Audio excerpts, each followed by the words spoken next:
This episode is brought to you by my friend Rebecca Walser, a financial expert who can help you protect your wealth. Book your free call with her team by going to friendofdinesh.com. That's friendofdinesh.com. Coming up, I'll say it's about time for Kevin McCarthy to begin an impeachment inquiry into the corruption of Joe Biden. I'll review Julie Kelly's discovery about the lies of Capitol Hill Police Sergeant Aquilino Gonell. I'll consider how Obama's chef ended up at the bottom of the lake. And I'll argue that Netanyahu is not imperiling democracy in Israel, since there are many different ways of organizing a democratic society. Hey, if you're watching on Rumble or listening on Apple, Google, or Spotify, please subscribe to my channel. I'd appreciate it. This is the Dinesh D'Souza Show.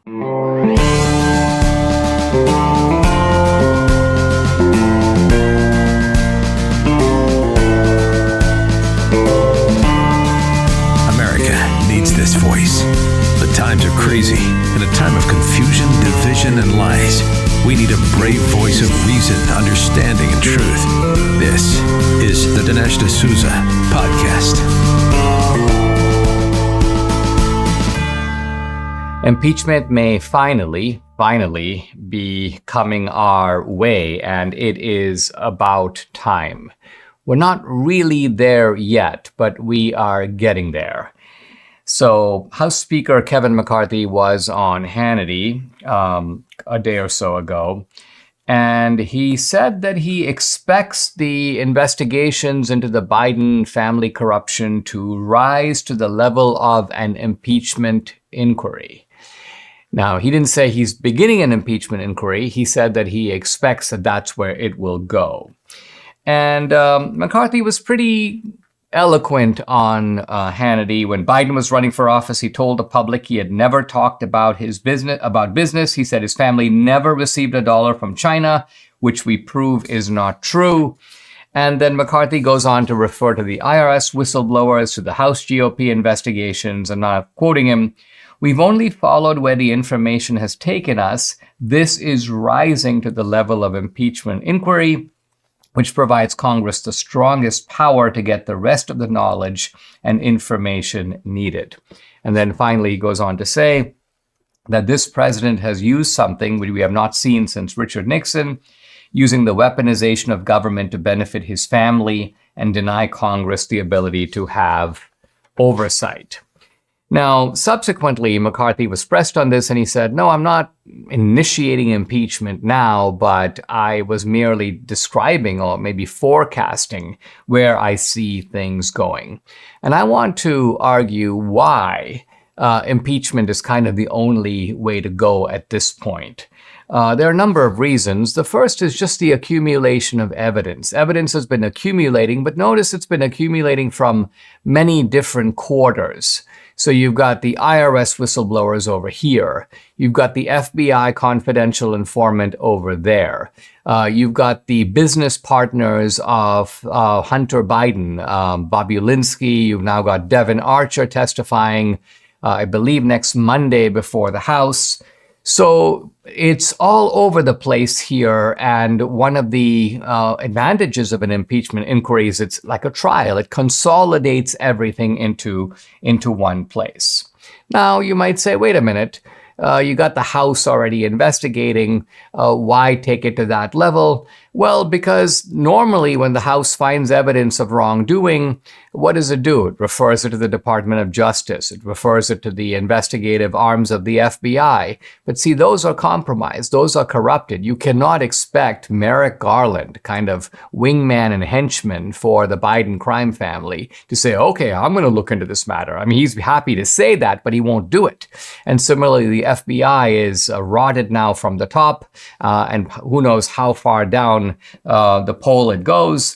So that is a hopeless effort. So the beauty of impeachment is that you can find out everything you need to find out and then decide if you want to file the articles of impeachment. So again, the impeachment inquiry is not quite the same as the articles of impeachment. Usually the one follows the other, but the impeachment inquiry lets you know if there are grounds, sufficient grounds to nail this corruption case and essentially take it to trial.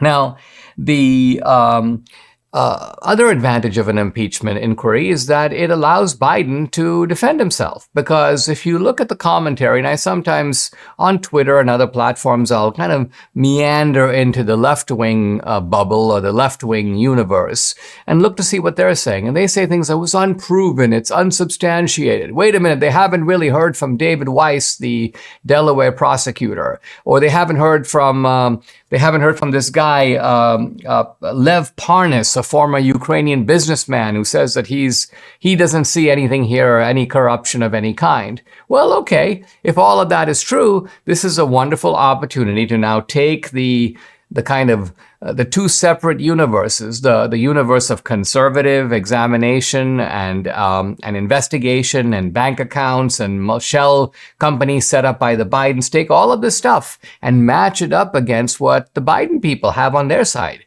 If we're ignoring certain facts, let's see what those are. So there's a kind of open-mindedness to it, this process, that I think is actually very healthy, because we're living in a country where we say one thing, they say something else, and it's like two ships passing in the night. So this is a moment, and it's Kevin McCarthy's. It's important for Kevin McCarthy to see this, that things tend to, even though an investigation is ongoing, at some point things will stall. Why? The media doesn't cover it. The Democrats keep poo-pooing it. The Justice Department does nothing. And so Republicans at some point have got to ratchet it up. There's only one place to go, and that is sort of upward. And the impeachment inquiry is, I think, a moral, a political, and even a legal imperative. I'm glad Kevin McCarthy sees that things are headed in that direction, but we don't just need Kevin McCarthy to play Nostradamus. He is actually a person who is in the position to sort of midwife, to move ahead this process. And I think if he does this, he will bring the vast majority of the House members with him. So at least the vast majority of Republicans with him. So my message to Kevin McCarthy is, it's time. Debbie and I had a New Year's resolution to lose weight, and thankfully PhD Weight Loss came to our rescue. Debbie has already lost 24 pounds. I've lost 27. We are both now on maintenance. The program is based on science and nutrition. No injections, no pills, no long hours in the gym, no severe calorie restriction, just good, sound, scientifically proven nutrition. It's so simple. They make it easy by providing 80% of your food at no additional cost. They tell you when and what to eat.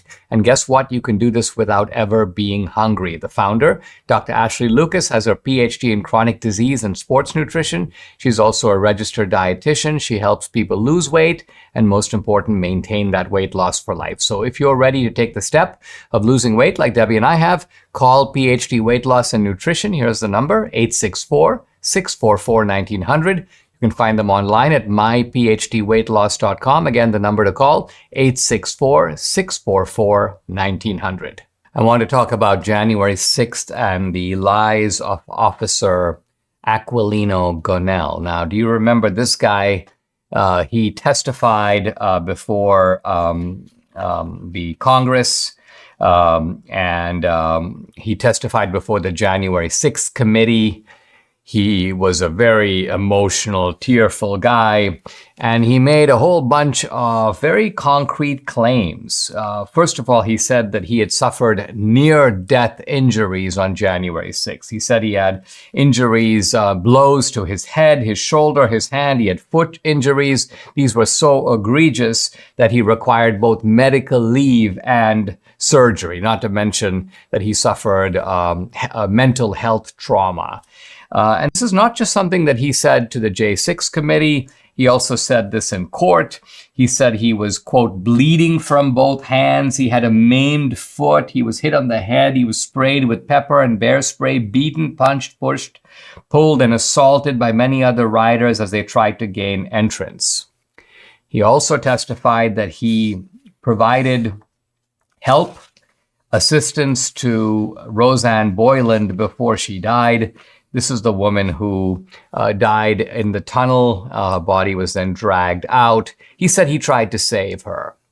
Now, it turns out that all these statements are false. And by false, I mean they are contradicted by video that was suppressed and withheld by the January 6th committee, video that has now been made available. And it's Julie Kelly who's been painstakingly going through this video. And try to imagine, here's Julie doing this largely by herself. There may be one or two other journalists who are also doing the same thing. But the January 6th committee had immense resources to go through all this stuff. But of course, their goal was to promote an ideological narrative and to suppress information that contradicted that narrative. So now Julie Kelly has released a video, and you can watch it on social media. I've shared it on my Twitter, for example, and you can take a good look. First of all, you can see Officer Gonell. You can see his hands. This is, by the way, after Rosanne Boyland's death and after the protest and violence ended. So any injuries, any harm that he got, should be able to see it on him. You see his hands? They show no signs of injury. They seem completely normal. Nor do you see him at any point beaten, punched, pushed, pulled, and assaulted by other riders. This is all nonsense. You don't even see him bear sprayed. You can see him for several minutes near the body of Rosanne Boyland, but he's offering no assistance. And so his idea, he tried to save her. He does not try to save her. And then you can see his shoulder. He takes off his gear and his shoulder is perfectly fine.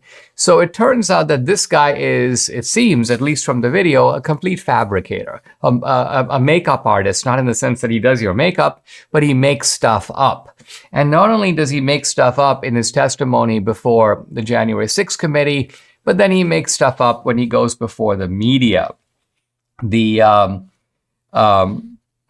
media, after the fact, Gonell goes on CNN, and he's tearfully, you can even see he appears to be overwhelmed with emotion. He can barely speak.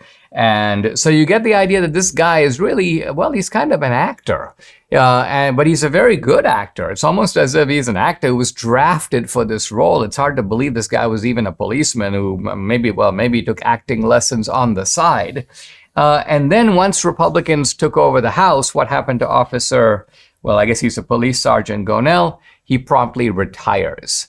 Why does he retire? Because it takes him out of circulation. Now it's difficult he's no longer representing the Capitol Police. He's no longer in his official capacity, so he can duck.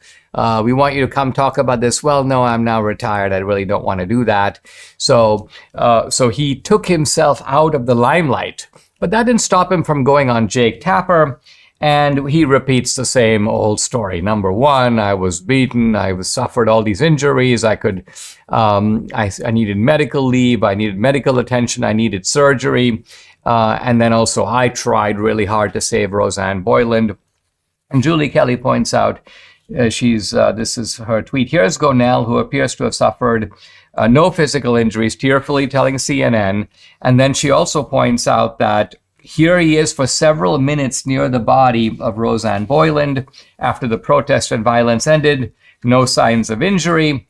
And then she also says that there is no video of him attempting to resuscitate her at any point. And video of Rosanne's lifeless body, this is at minute 427 of the clip, does not show Gonell anywhere in her vicinity. So, this is a case where the videotape finally, think about it, think how far we are from January 6th, and only now the video is surfacing. Only now do you have people on our side, let's call it the skeptical side of the aisle, able to look at this video, and guess what? It confirms what we have long suspected, what we have often argued, that the facts of January 6th are different from the mainstream media narrative. They're different from what the January 6th committee said, and they're certainly different from what Officer Aquilino Gonell has said. Debbie and I are on a really good health journey, but we struggle to eat enough fruits, veggies, and fiber. Now, lucky for us, we discovered Balance of Nature, and there's no better way to get all your fruits and veggies plus fiber than with Balance of Nature. Balance of Nature fruits and veggies right here, made from fresh whole produce. Their produce is powdered after an advanced vacuum cold process, which stabilizes the maximum nutrient content.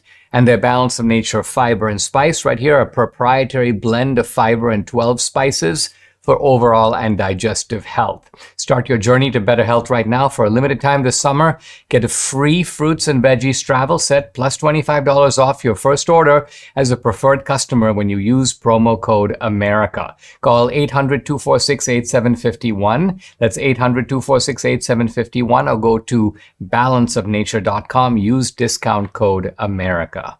There's a really weird story just came out about Obama's personal chef drowning while paddleboarding in Martha's Vineyard. So the Obamas have a home in Martha's Vineyard, and I've talked about their home before. In fact, I've talked about it in a somewhat different context. The Obamas paid, $12 million for the home.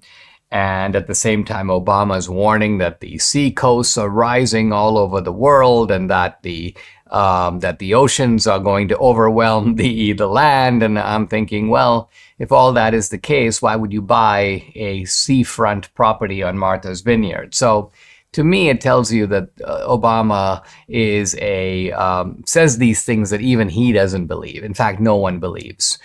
Real estate agents wouldn't sell property on Martha's Vineyard if they knew that all of this is going to be covered by the ocean. Buyers wouldn't buy. Sellers would have to drop their prices dramatically, if not close to zero. After all, this is going to be a worthless property in no time. But in any event, the Obamas have this property, and this chef is a guy named Tafari Campbell, 45 years old. And he apparently worked for the Obamas at the White House. And the Obamas say, well, we really liked him. Let me just quote the Obamas in a statement that they released to AP. When we first met him, he was a talented sous chef at the White House, creative and passionate about food and its ability to bring people together. And then after they left in 2016, the Obamas hired him. They go, okay, well, come with us and be our personal chef. And quote, in the years that followed, we got to know him as a warm, fun, extraordinary, kind person who made our lives a little brighter. So what happened to this guy? Well, this Tafari Campbell was apparently paddleboarding, and he was paddleboarding in water that isn't all that deep. It's about 8 feet. Now, in theory, somebody who has no idea how to swim can fall into water that's 8 feet. It's obviously taller than he is. And so he could, in theory, have drowned. But two things are really strange about this. Number one, first, apparently his drowning was observed by another guy. So there's a witness who saw him sort of go under and then kind of splash a bit to the surface and then go under again. And who this witness is, this person has not been named. The police haven't disclosed who the individual is or precisely what he or she saw. So first you've got this sort of oddity of the witness who happened to be there, but presumably couldn't do anything to help. The other thing is that a bunch of videos have surfaced showing that this Tafari Campbell is actually a very fine swimmer. I see these videos. He not only does he do the normal freestyle swimming, but you see him doing the backstroke. So the idea that somebody who knows how to swim, who's doing something as benign as paddleboarding, who clearly does not seem to have suffered any kind of injury. It's one thing if you hit your head on something and then you know how to swim, but hey, guess what? You're knocked unconscious and so the water takes you in. No, it seems like here you got a guy on a paddleboard. He falls off. He knows how to swim and he drowns in 8-foot water. And he drowns, by the way, right near the Obamas' property. So what's going on here? Now, the Obamas evidently were, or at least reportedly were, away.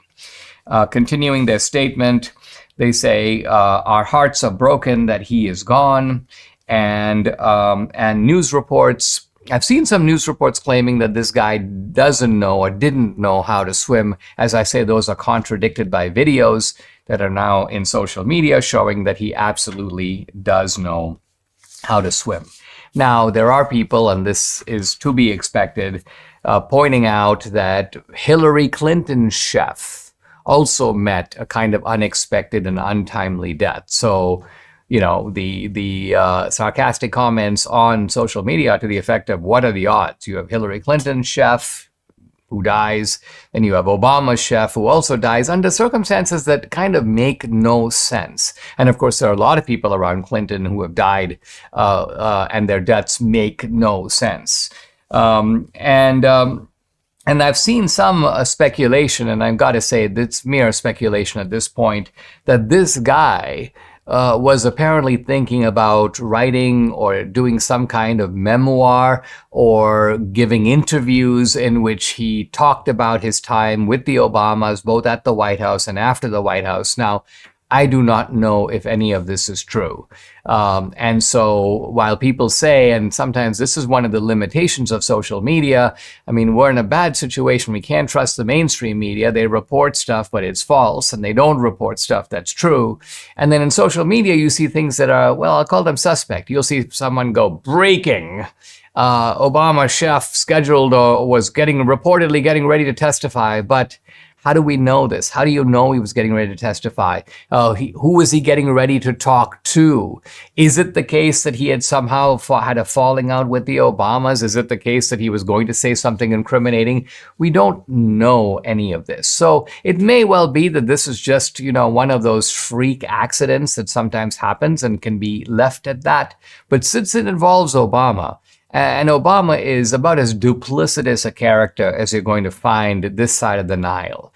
I never take things at face value. Almost everything that he says is twisted, manipulated, and in some fundamental way untrue. And it may very well be the case that that is also going on here.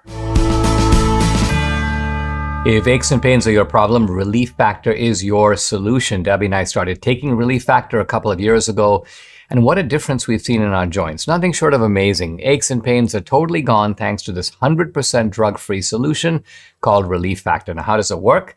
Relief Factor supports your body's fight against inflammation. That's the source of aches and pains. The vast majority of people who try Relief Factor order more because it works for them. Debbie's a true believer. She can now do exercises, planks, and so on that for a long time she wasn't able to do. So Relief Factor has been a big game changer for her aunt, other members of our family, Mike here in the studio, and for many other people. You too can benefit. Try it for yourself.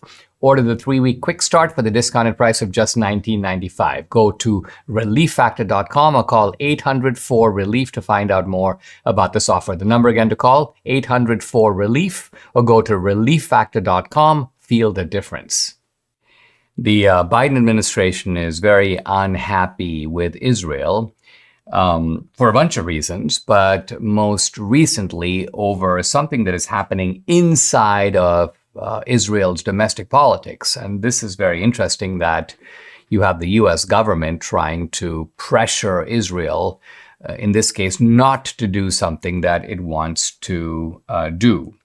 Biden has not been happy with Netanyahu for a while. It looks like the Democratic Party as a whole is moving away from its, at one point, unwavering commitment to Israel. Israel at one point enjoyed pretty much of a bipartisan support in the United States, with both parties kind of swearing their undying loyalty to Israel. And now the Democrats are pulling away from that and edging more toward a, if not a pro-Palestinian position, then a kind of a, as they see it, a more balanced position on Israel. And one guy that the Democrats don't like and Biden doesn't like is Netanyahu. Netanyahu, who has been the dominant figure now in Israeli politics for well over a decade, has had a very long tenure in power. He was pushed out of the prime minister position, but then he found his way back as a result of the most recent election. He has a coalition government, so his own party by itself is not strong enough to have a majority, so he's allied with some of these other religious parties, and in some cases, ultra-Orthodox parties, to form this governing coalition.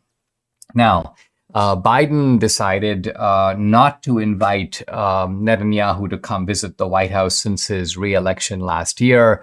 And this was actually a big snub because it's almost a formality. A new prime minister is elected in Israel.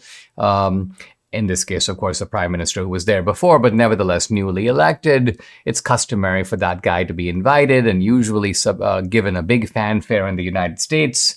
And so the Israeli public is always wary when this does not happen, because it asks whether this means some kind of tension or perhaps even breaking of the so-called special relationship between the United States and Israel. Well, what is upsetting the Biden people more than anything else right now is a new law passed in Israel by a pretty slim majority that changes the powers of the Supreme Court. Now, it's ironic the Democrats are outraged. Oh, we can't believe that Netanyahu is doing that in Israel. They're trying to do that here. There are all kinds of efforts by Democrats to try to impose new rules on the Supreme Court, install new ethics guidelines, limit the powers of the court, add new justices. So this kind of feigned outrage that somehow, Netanyahu is threatening democracy by changing the role of the court. Well, first of all, there are many kinds of democracy. There's parliamentary democracy of the kind that, by the way, England has and Canada has and Australia has and Israel has. The most powerful figure is not the president, it's the prime minister. And then there's the sort of presidential system that we have here in the United States, where the president is the most important figure. So democracy is a broad term that can be kind of institutionalized or organized in many different ways. Now, all democratic societies have elections. Israel has elections. They govern by and large by majority rule. They elect representatives to vote in their stead. This is all happening in Israel. There's no doubt about it. So the real issue here is, what is the specific power of the elected government vis-a-vis the unelected court, the unelected Supreme Court? In the United States, as you know, the Supreme Court acts as a kind of check on the Democratic majority, and should. The job of the Supreme Court is to protect individual rights, even when states and the federal government try to trample on them. So in that sense, the court has a defined role, but the defined role gains its authority from the Constitution. And so a law can be unconstitutional. Why? Because the Constitution, the written word and the meaning of the Constitution, contradicts what this law says or what this law gives the government the power to do. Now, interestingly, in Israel, the Supreme Court doesn't function quite that way. It has justices who don't go through the process that we have in the United States, where they're nominated, where they are approved by the Senate through a process of advice and consent. You don't have that. You find left-wing activists who end up on the Supreme Court through a kind of self-perpetuating process. The existing justices appoint replacements. So this is problematic because it suggests that the court could become a kind of in-house mafia. And the other thing is that the court has the amazing ability, or had the amazing ability, to strike down laws because they are, quote, unreasonable. Now, this to me is a joke. The idea that you would give an unelected body the chance to we think it's unreasonable. You passed a law raising taxes, we think it's unreasonable. You passed a law giving certain people immunity from military service, we think it's unreasonable. Well, first of all, it doesn't make any sense in a democratic society to give people the power to proclaim godlike, this will not fly. And so this is really what the new law does, is it removes the power of the Supreme Court on the sole ground of reasonableness. Who made them the arbiters of reasonableness in all of Israel? So this is not an attack on democracy by Netanyahu. To me, it is the alteration of a very stupid provision in Israel's system that gives the court a kind of untrammeled authority to strike down laws, not because they violate the Constitution, not because they contradict some supreme law or written text, but solely because a group of, in some cases, self-perpetuatingly appointed activists decide, we think this is unreasonable. It's MyPillow's 20th year anniversary with over 80 million MyPillows sold, and Mike Lindell at MyPillow wants to thank each and every one of you by giving you the lowest price in history on his MyPillows. Now, you can get a queen-size MyPillow for $19.98, regular price $69.98, and just $10 more for a king size. You get deep discounts on all the MyPillow products, the bed sheets, the mattress toppers, the MyPillow pet beds, the mattresses, the robes, the My Slippers, and so much more. This is really the time to check out the website, try out a bunch of the amazing products that you've had your eye on but you don't own currently. Go to MyPillow.com, use promo code Dinesh to get this amazing offer on the queen size MyPillow for $19.98, or you can call 800-876-0227. The offer comes with a 10-year warranty, 60-day money-back guarantee, so you have nothing to lose and it's time to start getting the quality sleep you deserve. Go to MyPillow.com or call 800-876-0227 to get the discounts. Don't forget to use the promo code, which is DINESH, Dinesh. Hey guys, I'd like to welcome to the podcast a new guest. His name is Mark Hancock, and he's the CEO, the Chief Executive Officer of Trail Life USA. We're going to talk about Trail Life USA. He's also an author, an award-winning writer, a conference speaker. He has 2 master's degrees in mental health counseling, and he has also taught at both secular and Christian colleges. By the way, the website, traillifeusa.com. Mark, welcome to the podcast. Great to have you. Let me start by talking about, the Boy Scouts, because the Boy Scouts have been around. If I'm right in my history, it was started by this guy Baden-Powell in England, and then I know there was scouting in India where I grew up. It became something popular all over the world. It seemed like a lot of parents would sign their sons up to be Boy Scouts because they felt this will help to make you a man, because there are things you might learn in school, but there are things you can also learn in the outdoors about maybe survival and camaraderie and maybe how to tie some knots and how to go on a hike. And all of this was part of the esprit de corps of scouting. And it all seemed to be going very well. And then it all fell apart. Talk a little bit about the Boy Scouts, what they accomplished over the years, and then what went wrong. Well, first of all, thank you, Dinesh, for having me on. It's a storied organization, an amazing American ideal organization. Over 100 years of giving us presidents and generals and leaders and civic leaders and astronauts. And it was the organization that was building good, strong men, and beautiful storied past. But in 2014, they started to discuss some of these. In 2013, they started talking about abandoning some of those more traditional values and moving towards an organization that was more palatable with this rising woke crowd. And when they began to set loose of those moorings, we just really saw the organization just begin to fall apart. And so we were forged in the cultural fires of that time, and so we structured ourselves in a very different way from Boy Scouts. So what an amazing organization that's given us all these incredible men. They had the secret sauce for turning boys into good, strong men, and for some reason they decided that just wasn't going to be the direction they're going to go for the future. Now, Mark, it seems that when this sort of thing happens, and we've seen it happen to other institutions, it's a 2-part process. The organization gets targeted by a left-wing lobbying enterprise that begins to make accusations, oh, you're racist, or you're exclusive, or you're this and that. And then the second part of it is how the organization responds. And it seems like what happened here is that the left realized that the Boy Scouts, at least in the kind of values and character that they develop, are conservative. So let's target them, let's run them into the ground, let's attack them as exclusionary. And it must be that the Boy Scouts had, and it's so ironic because they're supposed to teach leadership, they're supposed to teach character, but they had weak leaders who basically go, yeah, we don't want to be attacked in the New York Times. And so what they did was, if I'm getting you correctly, they began to bend their rules, in a sense, defeating and destroying what was unique about the Boy Scouts. And then it became, why join the Boy Scouts at all? There's nothing distinctive that they're providing that we can't get 10 other ways in the culture. Yeah. Well, it's actually more tragic than that, because that may be the story that we anticipate, that they were under such pressure to bring about these changes that they had to.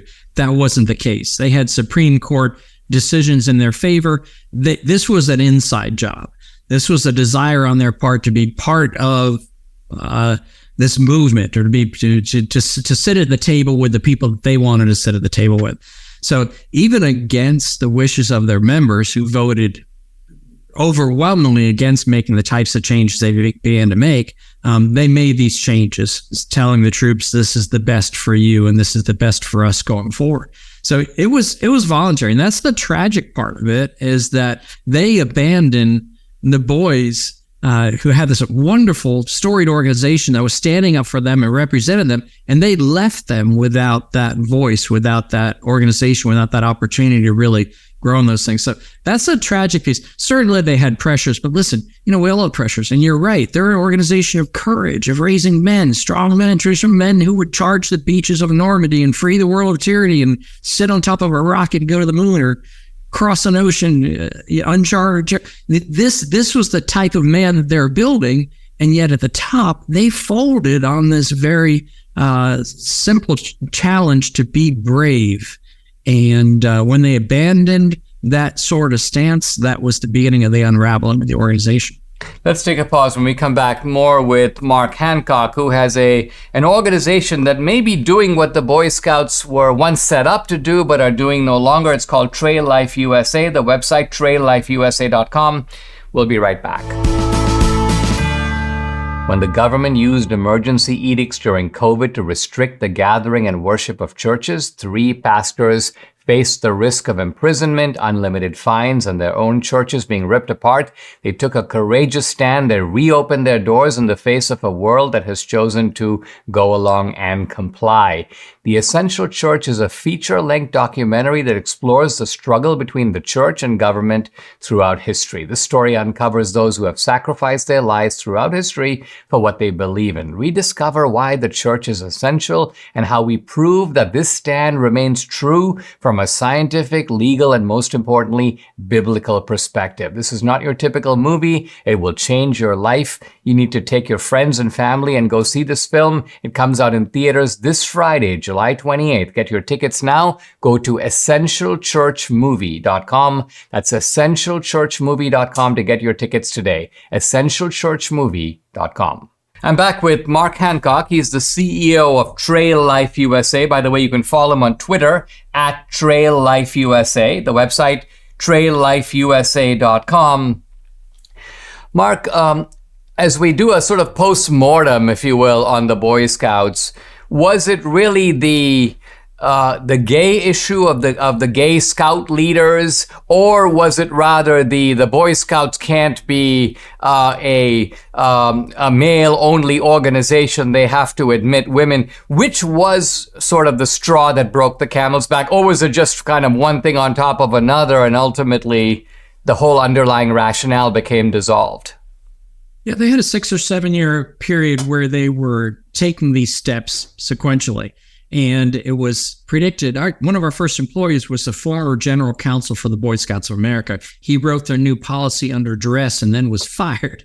And we hired him. So we had somewhat of an inside look into what was going on. So their first step was to allow open and void and avowed homosexual boys.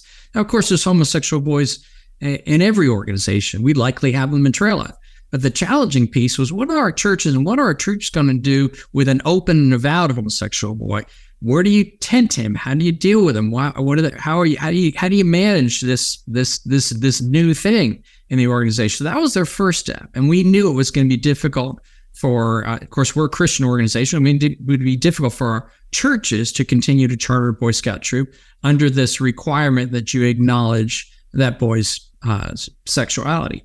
And so that was the first thing they did. But it was predicted by our legal counsel. After that, they will then have to allow open avowed leaders. They start out with just boys, but it says no way you're going to have a boy who turns 18. He's open avowed homosexual. Now he's 18. Now he's an adult in the organization. Sorry, you got to get out.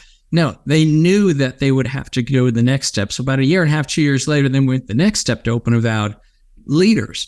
And then the next step was transgender, because that's the way that the culture was going.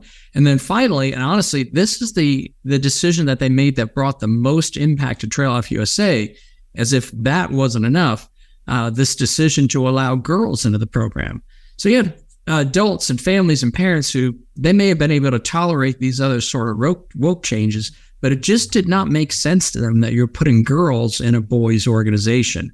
And that brought the most growth to Trail Life USA. There's still one more change that we've predicted that they're doing in this progression. So we expect them to remove God from their oath because they've redefined God. Now he's not the Judeo-Christian God, he is the God of your choice. But we believe that they will take God completely out of the oath as they just continue down this path to this new woke organization. Well, this is a classic example of how in so many areas of the culture now, people are going to be looking for alternatives, right? I mean, you can't take your kids to Disney anymore, but we need to take our kids to some place that's like Disney that they can enjoy and learn and go on rides and things like that. And it looks like you figured out that you need an alternative organization that is firmly anchored, that sort of hasn't lost its spine and hasn't lost its soul, and that is Trail Life USA. So tell us about Trail Life USA. What is it? What are its underlying principles, and what are the sort of activities that it does? Sure. Well, we're a Christ-centered, boy-focused character leadership and adventure organization that uses the outdoors to turn boys into good, strong men. We're all 50 states, have over 1,000 troops, 50,000 members now participating in Trail Life USA, growing like a weed, continuing to grow because there are parents that say, yeah, we want that. We frequently hear former Boy Scouts come to Trail Life say, I didn't lead Boy Scouts left me, and Trail Life is continuing the path of the original vision of the founders of Boy Scouts to provide this conservative organization of values that stands on things like convictions and truth and can actually point to absolutes in terms of truth and things we believe in, the exceptionalism of our country and things like that. That is making sense with parents. Even parents of no faith are saying, well, I want my son in an organization that has values that align with what I think makes young men successful. And so what Boy Scouts has done by allowing girls, and now they're not separate troops, they're co-ed troops, is they've given boys another place where they are being compared to girls. And in our culture today, boys are twice as likely to be in special education, 3 times more likely to be ADHD. They've fallen behind girls in every single academic category. They're leading in suicides, 10 to 14 years old, fastest growing demographic is boys, leading in men's suicides, 4 out of 5 suicides committed by men, leading in drug abuse, leading in prisons, leading in so many other ways. But we understand that the wonder and the marvel of a boy has been lost in a culture that thinks that boys and girls are the same. We happen to believe that boys and girls are different. And I know that's a radical thing to say in our culture today, but every science points to that as being a truth. Even in the womb, boys and girls behave differently. It's not a social construct, it's the truth. And so we acknowledge that in Trail Life. So we guide boys by giving them good, strong male mentors. We ground them by giving them absolute truths. We appreciate them by saying, we understand that you're different. We've created an organization that recognizes those differences, and we inspire them by giving them good, lofty goals, things that they can do that are hard so that they can try at something, perhaps fail, but get up and try again and succeed. So through that proven process, we are turning boys into good, strong men. As far as activities goes, it's everything you would expect from an outdoor organization with boys. Hiking, camping, fishing, whitewater rafting, all those things that boys enjoy. Boys come for the adventure. Parents are there because of the character and leadership opportunities we provide for their sons. It sounds awesome, Mark, and congratulations on the work you're doing. Folks, check it out. It's Trail Life USA, and the website is traillifeusa.com. Mark Hancock, thanks so much for joining me. Thank you, my friend. God bless. South Africa is a total mess. It's a society that is devolving into chaos, possibly into certain forms of strife. There is enormous racial tension. Now, a good deal of that, a legacy of apartheid and of the past. But the problem is that South Africa, which has now been an independent country since the 1990s, apartheid essentially collapsed right around the same time as the Soviet Union collapsed. And South Africa has gone nowhere since then. Now, this is almost enough to give support and comfort to racists, because racists would say, listen, South Africa was built by the whites. That's how it became one of the most, if not the most affluent country in Africa. And now, admittedly, the whites were keeping those benefits and privileges for themselves, though the blacks lived in dilapidated so-called Bantustans, and they were segregated away from the white world. That was the meaning of apartheid, sort of separate development of each of the racial groups. And the leading group in South Africa was not the whites who were descended from England, but the Afrikaners. These are the whites who are descended from the Dutch. And the Afrikaners ran the apartheid system, which was opposed by the black leader Nelson Mandela. And once apartheid fell, Mandela became kind of an international superstar. In fact, there are statues and portraits, and there's a kind of lionizing of Mandela that's gone on ever since. You'll find statues to him in Washington, D.C., in Havana, in Beijing, in France, and so on. And of course, there are statues to him and roads named after him and schools named after him all over South Africa, except that now, if you mention the word Mandela in South Africa, basically people begin to laugh, they begin to jeer. They are not fans of Nelson Mandela. This is a big embarrassment for the New York Times. There's an article, Mandela goes from hero to scapegoat as South Africa struggles. And the basic idea here is that South Africa is doing poorly. They're blaming Mandela. Well, a scapegoat is someone who has nothing to do with the problem, but is somehow being unfairly blamed. But of course, the point of view of a lot of South Africans, especially young South Africans, is that Mandela is to blame. Now, why do they think that Mandela is to blame? Basically, they think Mandela is to blame because what Mandela did was he ended apartheid, or he was the leader in ending apartheid, but he didn't take the wealth away from the whites and give it to the blacks. And so Mandela's failure, at least according to this article, there are a bunch of quotes to this effect.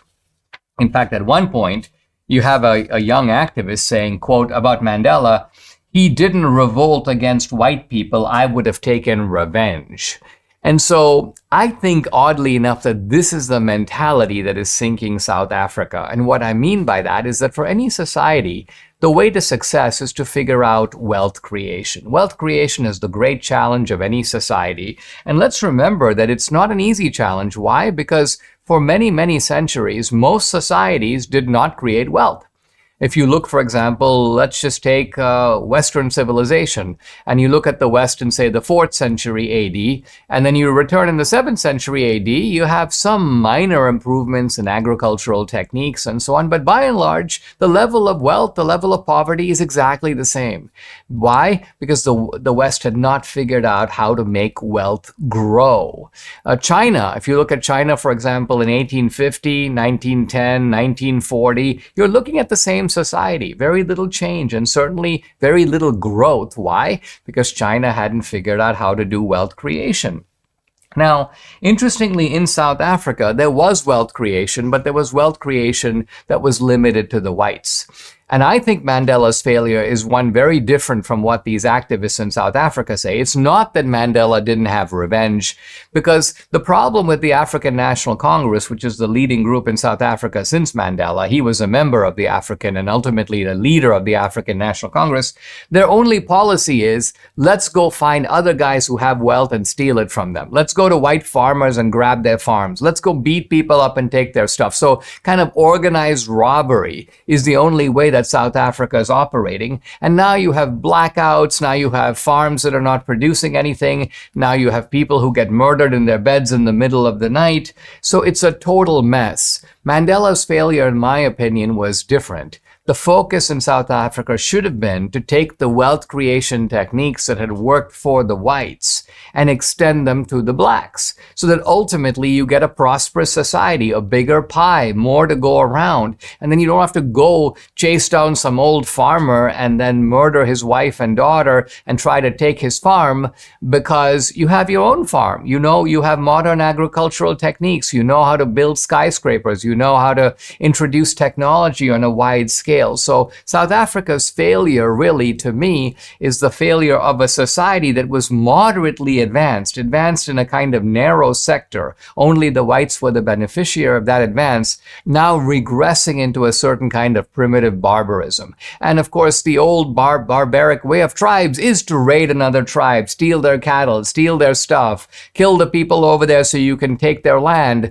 And this is the mentality that the African National Congress has regrettably been encouraging, to the detriment of South Africa, with perhaps even worse to come. Subscribe to the Dinesh D'Souza podcast on Apple, Google, and Spotify, or watch on Rumble, YouTube, and SalemNow.com.